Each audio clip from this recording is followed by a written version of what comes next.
Hello বন্ধুরা, কেমন আছো সবাই? বাগান চর্চা ইউটিউব চ্যানেলে তোমাদের সবাইকে স্বাগত।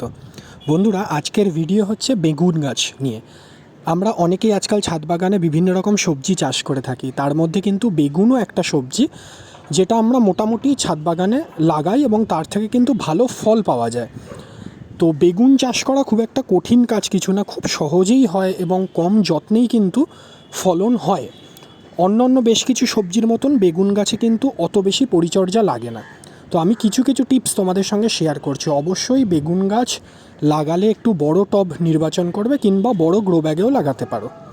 যদি তোমরা জমিতে না লাগাও তবে তোমরা গ্রো ব্যাগ কিংবা বড় টবেই লাগাও, ছোট টব ব্যবহার করো না। দ্বিতীয়, বেগুন গাছ সবসময় যখন প্রতিস্থাপন করবে একটু ভালো গোবর সার ব্যবহার করার চেষ্টা করবে। যদি গোবর সার না পাও তাহলে ভার্মি কম্পোস্ট ইউজ করতে পারো, তবে ভালো ফল কিন্তু পুরনো ভালো গোবর সারই হয়। তোমরা দেখতে পাচ্ছ এই টবে যে সারটা আমি মাটির সঙ্গে মিশিয়েছি, গোবর সারই মিশিয়েছি এবং মোটামুটি একটু ভালো পরিমাণে মিশিয়েছি। তোমরা 50-50 যদি করো, মানে 50% গোবর সার 50% মাটি, তাহলেই কিন্তু ভালো ফল পেতে পারো। এবার যখন এই রকম চারা লাগাবে, এটা একটু চারার থেকে বড়, মানে বড় চারা ধরতে পারো, সেক্ষেত্রে তোমরা প্রতিস্থাপন করার সময় তোমরা মাটি আর গোবর সার বাদ দিয়ে আর কিছু দিও না, সামান্য ইউরিয়ার দানা দিতে পারো। এইবারে গাছ যতক্ষণ বসছে এবং বড় না হচ্ছে ততক্ষণ আর কিচ্ছু প্রয়োগ করার দরকার নেই, শুধুমাত্র মাঝে সাঝে একটু ইউরিয়া সার প্রয়োগ করবে।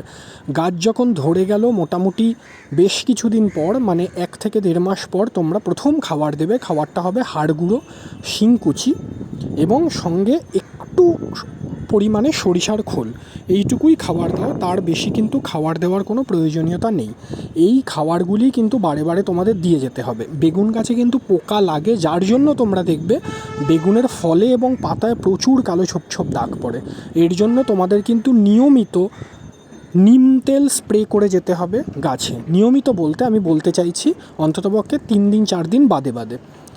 এরপরেও যদি তোমরা দেখো যে পোকা বা মাইটসের হাত থেকে তোমরা রক্ষা পাচ্ছ না, সেক্ষেত্রে একতারা 2 মিলিগ্রাম 1 লিটার জলের সঙ্গে মিশিয়ে তোমরা প্রয়োগ করতে পারো। তাতেও কিন্তু দারুণ রেজাল্ট পাওয়া যায়। তবে যেটাই প্রয়োগ করো সেটা কিন্তু কনসিস্টেন্টলি এরকম 3 দিন 4 দিন বা 1 সপ্তাহ এরকম বাদে বাদে তোমাদেরকে প্রয়োগ করে যেতে হবে। এটা কিন্তু বন্ধ করলে হবে না। বন্ধ করলেই কিন্তু বেগুন গাছে পোকার উপদ্রব হবে এবং প্রত্যেকটি পাতা কালো হয়ে যায়, বেগুনের আকার ভালো হয় না, সাইজ ভালো হয় না, বেগুনের গায়ে পোকায় প্রচুর দাগ করে দেয়।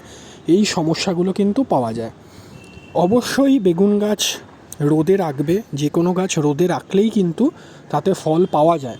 বিশেষ করে সবজি গাছ কিন্তু রোদেই রাখতে হবে তোমাদেরকে।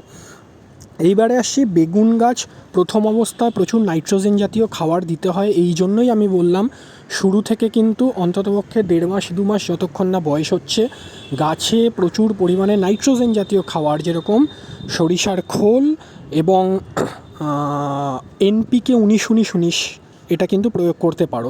পরের দিকে অর্থাৎ 1.5 মাস 2 মাস হওয়ার পরে কিন্তু তোমাদেরকে একটা PGR স্প্রে করলে বেগুন গাছের আকার কিন্তু খুব ভালো হবে এবং ফলও দারুণ হবে। সেটা হচ্ছে প্রথম কথা, প্ল্যানোফিক্স PGRটা স্প্রে করতে পারো বা মিরাকুলান। দ্বিতীয়ত তোমাদের আরেকটা কাজ করতে হবে, সেটা হচ্ছে PGR ছাড়াও একটু পটাশ দিতে হবে গাছে। সেটা মিউরিয়েট অফ পটাশ হলেও দিতে পারো, কিংবা তোমরা সালফেট অফ পটাশ ব্যবহার করতে পারো। মিউরিয়েট অফ পটাশ ব্যবহার করলে অবশ্যই মাটিতে ব্যবহার করবে। গাছের গোড়া থেকে অন্ততপক্ষে 1 ফুটের কাছাকাছি ছেড়ে ব্যবহার করবে। অল্প একটুখানি 1 টেবিল স্পুন গাছের চারিদিকে ছড়িয়ে দেবে। আমি প্রত্যেকটারই পরিমাণ আমার এই টবের সাইজ আকারে বললাম। এটা একটা 10 ইঞ্চি টব।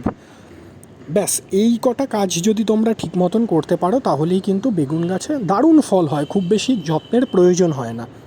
এখন পরপর আমি বিভিন্ন রকম ভিডিও নিয়ে আসব। অবশ্যই তোমরা কমেন্ট করো তোমাদের যা যা জানার ইচ্ছে, শেয়ার করো, লাইক করো, চ্যানেলটা অবশ্যই সাবস্ক্রাইব করো। তাহলেই কিন্তু আমি নিজেও নতুন নতুন গাছগুলো নিয়ে ভিডিও বানানোর মোটিভেশান পাই। অবশ্যই বন্ধুরা সাবস্ক্রাইব করে দিও। থ্যাংক ইউ, আজকে এই পর্যন্ত।